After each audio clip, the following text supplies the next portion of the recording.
दोस्तों, बिहार अध्यापक भर्ती तैयारी 4.0 के लिए आज हमारा चैप्टर दूसरा है विविधता एवं भेदभाव। एनसीईआरटी के हम लोग सारे क्वेश्चन कंप्लीट कर रहे हैं। इस चैप्टर में सबसे पहले जो इम्पोर्टेंट वन लाइनर फैक्ट है उसे प्रोवाइड किए जाएंगे। इसके बाद इसी चैप्टर से रिलेटेड जितने भी इम्पोर्टेंट क्वेश्चन है उसे कवर करेंगे हम लोग। तो दोस्तों, आज का वीडियो हम लोग बिना देरी किए हुए आरंभ करेंगे।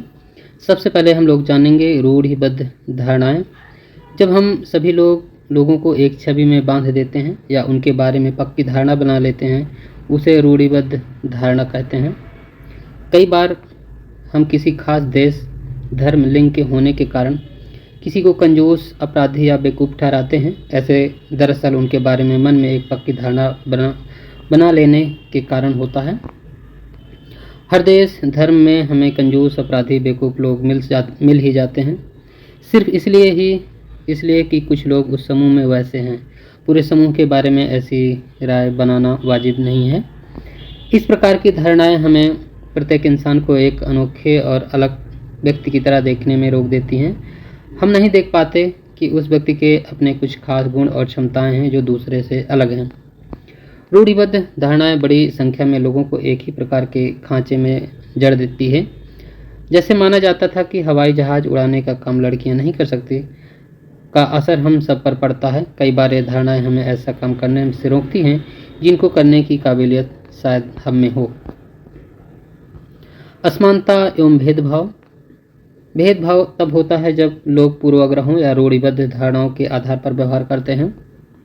अगर आप लोग नीचा दिखाने के लिए कुछ करते हैं, अगर आप उन्हें कुछ गतिविधियों में भाग लेने से रोकते हैं, किसी खास नौकरी को करने से रोकते हैं या किसी मोहल्ले में रहने नहीं देते, एक ही कुएं या हैंडपंप से पानी नहीं लेने देते, दूसरों द्वारा इस्तेमाल किए जा रहे कप या गिलास में चाय नहीं पीने देते, तो इसका मतलब है कि आप उनके साथ भेदभाव कर रहे हैं।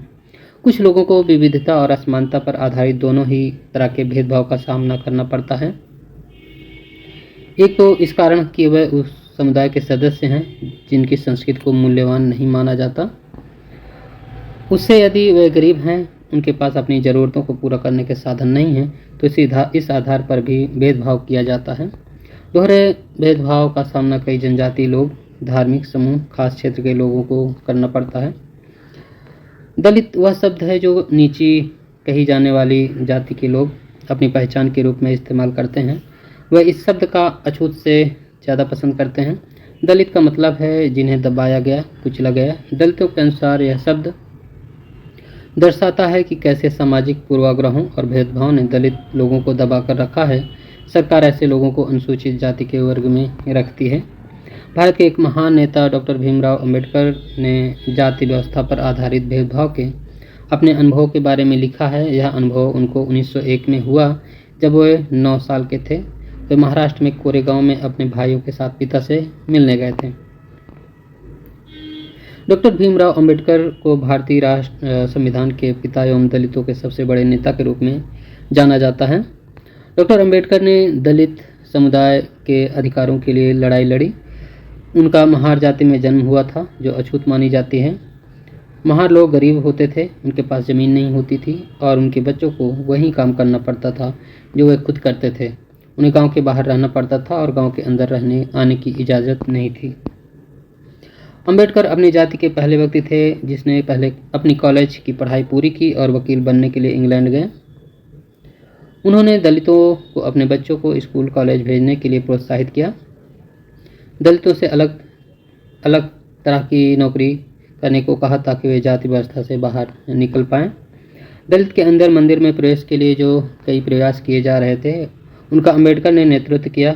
उन्हें ऐसे धर्म की तलाश थी जो सबको समान निगाह से देखे।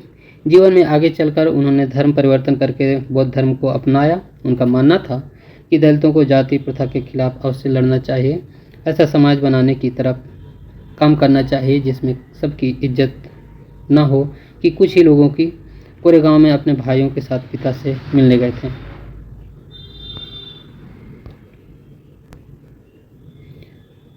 समानता के लिए संघर्ष।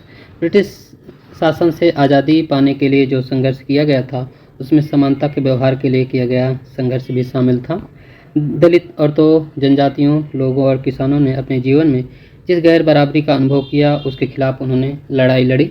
बहुत सारे दलितों ने संगठित होकर मंदिर में प्रवेश के लिए संघर्ष किया।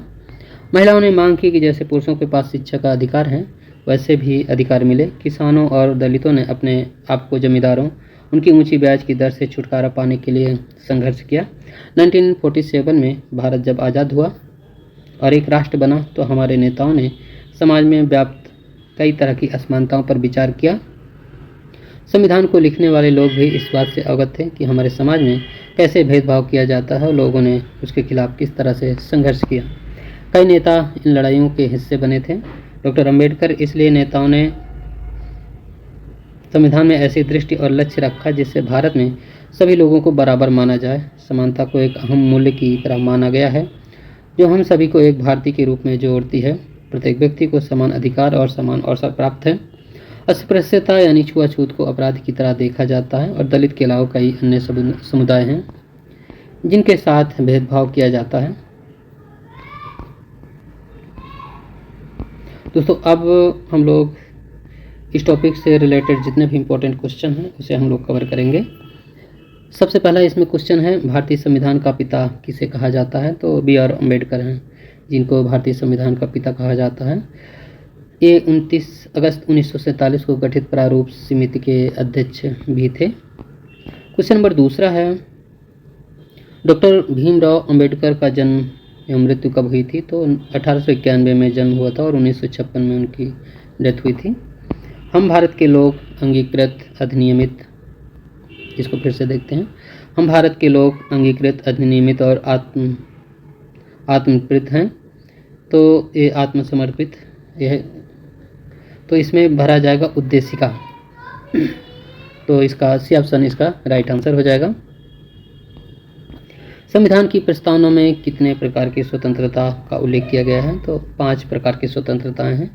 ये स्वतंत्रताएं हैं, विचार करने की स्वतंत्रता है, अभिव्यक्ति की स्वतंत्रता है, विश्वास, धर्म और उपासना की स्वतंत्रताएं हैं। 5 तरह की स्वतंत्रताएं दी गई हैं। संविधान की प्रस्तावना में कितने प्रकार के न्याय की उल्लेख है? तो 3 तरह के न्याय हैं। इसमें भारतीय संविधान की उद्देशिका में प्रस्तावना में 3 तरह के न्याय का उल्लेख किया गया है, यथा सामाजिक, आर्थिक और राजनीतिक। संविधान की प्रस्तावना शुरू होती है तो हम भारत के लोग, सी ऑप्शन इसका सही आंसर हो जाएगा। प्रस्तावना में पहली बार संशोधन करके किसे समाविष्ट किया गया है? तो इनमें से सभी है, समाजवादी, पंथनिरपेक्ष और अखंडता। 42वें संविधान संशोधन अधिनियम 1976 द्वारा उद्देशिका में संशोधन करके प्रथम पैरा में समाजवादी, पंथनिरपेक्ष तथा 6वें पैरा में अखंडता शब्द जोड़ा गया। भारतीय संविधान को संविधान सभा द्वारा कब अंगीकृत किया गया? तो इसका सही आंसर हो जाएगा 26 नवंबर 1949। सी ऑप्शन इसका सही आंसर हो जाएगा। संविधान की प्रस्तावना में पहली बार संशोधन कब किया गया? तो 1976 में पहली बार संशोधन किया गया था। इसे 42वां संशोधन 1976 संशोधन करके समाजवादी, पंथनिरपेक्ष, अखंडता शब्द जोड़े गए। ज्ञातव्य है कि 1976 के बाद अभी तक संविधान की प्रस्तावना में कोई भी संशोधन नहीं हुआ है। संविधान की प्रस्तावना में निम्नलिखित शब्दों का व्यवस्थित क्रम आपको सेट करना है। तो इसमें सबसे पहले है अंगीकृत, अधिनियमित और आत्मसमर्पित, इस तरह से। तीसरा, इसके बाद पहला, फिर इस तरह से क्रम बनता है इसका। तो बी ऑप्शन इसका राइट आंसर हो जाएगा।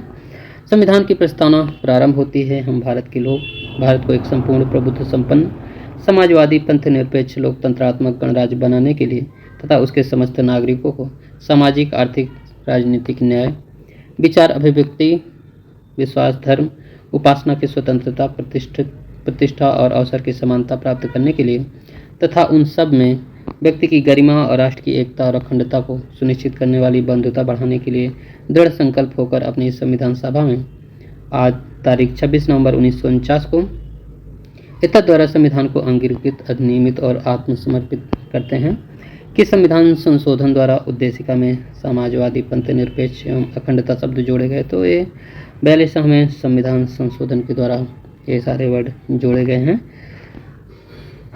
निम्नलिखित में से किसे उद्देशिका 42वां संविधान संशोधन अधिनियम 76 के द्वारा जोड़ा गया है? तो इसमें सेलेक्ट करना है कौन कौन से शब्द जोड़े गए हैं। तो अखंडता और समाजवादी और पंथ निरपेक्ष 1, 2 और 4 इसमें कथन सही हैं, इसका भी ऑप्शन राइट आंसर है। उद्देशिका संविधान का दर्पण है। 42 में संशोधन अधिनियम 76 द्वारा कुछ संशोधन करके कुछ तत्वों का समावेश किया गया तथा इस संशोधन द्वारा समाजवादी पंथ निरपेक्ष अखंडता शब्द को जोड़ा गया। दोस्तों अगला हमारा जो चैप्टर होगा सरकार क्या है से रिलेटेड जितने भी इंपॉर्टेंट क्वेश्चन हैं वो सारे क्वेश्चन हम लोग कवर करेंगे और साथ ही MCQs भी। तो दोस्तों आज का वीडियो यहीं तक। पूरा वीडियो देखने के लिए बहुत बहुत धन्यवाद।